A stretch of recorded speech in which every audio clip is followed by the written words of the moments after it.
हिमाद्रि तुंग श्रृंग से प्रबुद्ध शुद्ध भारती, स्वयं प्रभा समुज्ज्वला स्वतंत्रता पुकारती।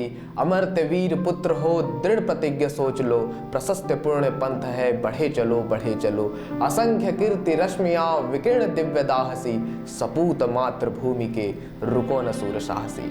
नमस्कार, सत्ता एक्सप्रेस के हमारे इस खास सेगमेंट में आप सभी का स्वागत है। हम अपने इस सेगमेंट में अपने वीर जवानों की शौर्य गाथा का वर्णन करेंगे और हमें उम्मीद है कि हमारा यह सेगमेंट आप सभी को काफी पसंद आएगा।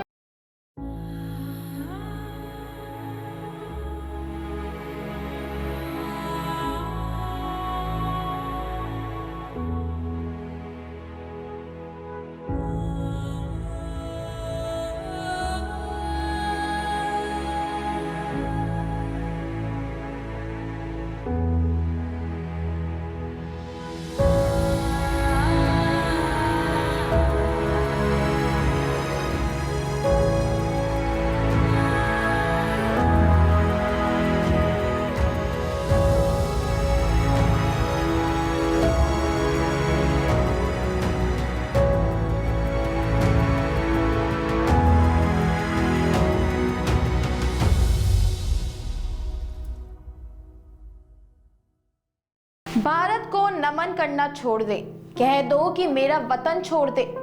मजहब प्यारा है जिसे भारत नहीं, वो इसकी मिट्टी में दफन होना छोड़ दे। एक भारतीय फौजी, यहाँ तो तू और मैं हिंदू मुसलमानों के फर्क पर मर जाते हैं, वहीं कुछ लोग हम दोनों के खातिर बर्फ में मर जाते हैं। तो शहीद हुआ तो ना जाने कैसे तेरी माँ सोई होगी, लेकिन ये तो तय है कि तुझे लगने वाली गोली 100 बार रोई होगी। भारतीय सैनिकों के बलिदान और शौर्य गाथा को परिभाषित करने के लिए वैसे तो कोई शब्द बने ही नहीं है और ना ही उनकी वीरता को याद करने के लिए कोई निश्चित दिन, लेकिन फिर भी भारतीय सेनाओं के 3 अंगों की वीरता, शौर्य और क्षमता को याद करने के लिए एक एक दिन बनाया गया है। आज हम बात कर रहे हैं भारतीय वायुसेना दिवस के बारे में। यानी 8 अक्टूबर को इंडियन एयरफोर्स डे है। आज ही के दिन साल 1932 में वायुसेना की स्थापना की गई थी। वायुसेना इस साल अपना 87वां स्थापना दिवस मना रही है। बहुत से लोगों को ये बात मालूम नहीं होगी कि आजादी से पहले वायुसेना को रॉयल इंडिया एयरफोर्स कहा जाता था। इस खास मौके पर हम आपको इंडियन एयरफोर्स से जुड़े कुछ इंटरेस्टिंग फैक्ट्स बता रहे हैं। 1 अप्रैल 1933 को वायुसेना के पहले दस्ते का गठन हुआ था। इसमें 6 RAF ट्रेंड ऑफिसर और 19 हवाई सिपाही शामिल थे।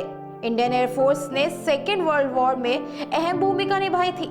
आजादी के बाद इसमें द रॉयल शब्द हटाकर इसके बाद इसे भारतीय वायुसेना बना दिया गया था। आजादी से पहले एयरफोर्स पर आर्मी का कंट्रोल होता था। एयरफोर्स को आर्मी से आजाद कराने का क्रेडिट इंडियन एयरफोर्स के पहले commander in chief air marshal sir Thomas W. एमिलार्ड को जाता है। वे भारतीय वायुसेना के पहले चीफ एयर मार्शल थे। वे 15 अगस्त 1947 से 22 फरवरी 1950 तक इस पद पर कार्यरत थे। देश के आजाद होने के बाद से भारतीय वायुसेना 4 युद्ध में शामिल हो चुकी है, जिनमें से 3 पाकिस्तान और 1 चीन के खिलाफ लड़े गए हैं। भारतीय वायुसेना के अन्य प्रमुख ऑपरेशनों में operation Vijay, operation Meghdoot, operation cactus, operation Poomalai, Balakot air strike शामिल है। इसके अलावा भारतीय वायुसेना संयुक्त राष्ट्रीय शांति स्थापना कार्य में भी सहयोग कर चुकी है। लेकिन क्या आप जानते हैं कि वायुसेना का आदर्श कहां से लिया गया था? भारतीय वायुसेना का आदर्श वाक्य नम स्पर्शम दीप्तम है। ये वाक्य गीता के 11वें अध्याय से लिया गया है। ये महाभारत के युद्ध के दौरान कुरुक्षेत्र की युद्ध भूमि में भगवान श्री गणेश द्वारा अर्जुन को दिए गए उपदेश का एक अंक है।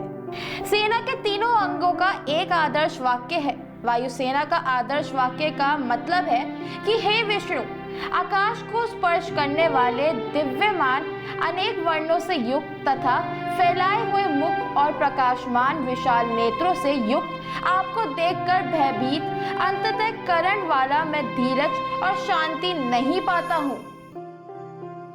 इस साल जुलाई में जब राफेल भारत की धरती पर उतरा था तो प्रधानमंत्री नरेंद्र मोदी ने इन्हीं शब्दों के साथ उसका स्वागत किया था। पीएम मोदी ने ट्वीट में लिखा था कि राष्ट्रीय रक्षम पुण्य, राष्ट्रीय रक्षम वर्तम, राष्ट्रीय रक्षक योग्य, दृष्टम नेव च नमम स्पष्टम दीप्तम स्वागतम।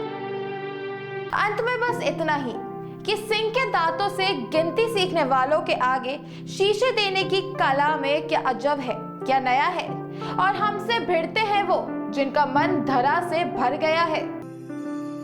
भारतीय वायुसेना के 89वें स्थापना दिवस समारोह में आसमान को चीरते हुए विमानों ने देश को अपनी हवाई ताकत दिखाई। आज इंडियन एयरफोर्स स्टेशन पर कार्यक्रम का आगाज पावर हेड ग्लाइडिंग दल की उड़ान से हुआ, जिसके बाद आकाशगंगा दल की पैराशूट छलांग के साथ साथ वायु सैनिकों की ग्राउंड परेड ने मजा बांधे रखा। इस मौके पर वायु सैनिकों का साहस, पराक्रम और अद्भुत तालमेल देखने को मिला।